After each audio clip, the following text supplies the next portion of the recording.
Alors voilà, c'est tout simple. La langue que nous parlons est très bizarre. Si tu la prends sous l'angle de l'étymologie, c'est-à-dire d'où viennent les mots, elle semble marquée de loufoquerie.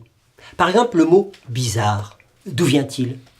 Bizarre viendrait de l'espagnol, où il veut dire vaillant, courageux. Mais comment bizarre est-il arrivé en espagnol? On ne sait pas. Si c'est à partir du basque ou de l'arabe bacharet, qui veut dire beauté, élégance, d'où vaillant et chevaleresque. Donc colérique, emporté, extravagant. Et nous y sommes. Tout se tient. Tout fait sens. Mais justement, n'importe quel sens, tu vois, les étymologies sont très convaincantes, car toutes les origines font aussi bien l'affaire. Eh bien, tu vois, ce circuit loufoque du mot, tu le trouves à toutes les pages du dictionnaire. Le dictionnaire a beau être fait pour donner la norme de la langue, un dictionnaire, c'est toujours un livre singulièrement bizarre. Et quand c'est que tu consultes un dictionnaire? Quand ta langue devient pour toi-même un petit peu du chinois. Tu vas voir dans le dictionnaire et tu apprends ce que ça veut dire pour les autres. Ou alors tu vas chez le psychanalyste et là tu as une chance d'apprendre ce que ça veut dire pour toi-même. Et c'est pas pareil. Tu connais la réplique célèbre? Moi j'ai dit bizarre.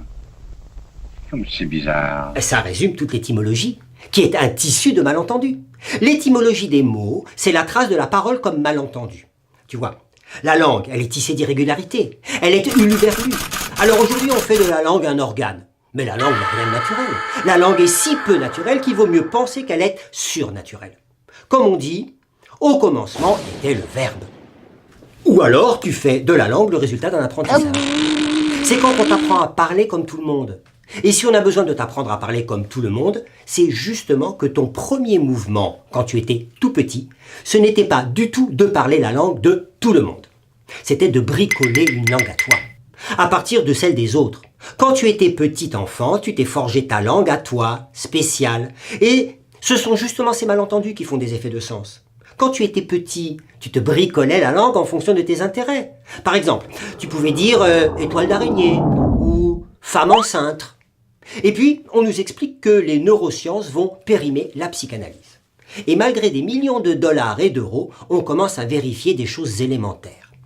Par exemple, après des recherches durant des années, une conclusion s'est imposée. Pour rendre l'enfant intelligent, on a vérifié l'impact des mots sur le développement du cerveau. On a vérifié que ces mots doivent venir d'un être humain attentif et qui y met du sien. Et que le développement des réseaux de neurones dépend de la parole adressée à l'enfant par un être humain attentif. Et que c'est ça qui donne forme au mind, à l'esprit. Voilà. Eh bien ça vaut des millions de dollars, baby. Alors voilà, tu sais tout.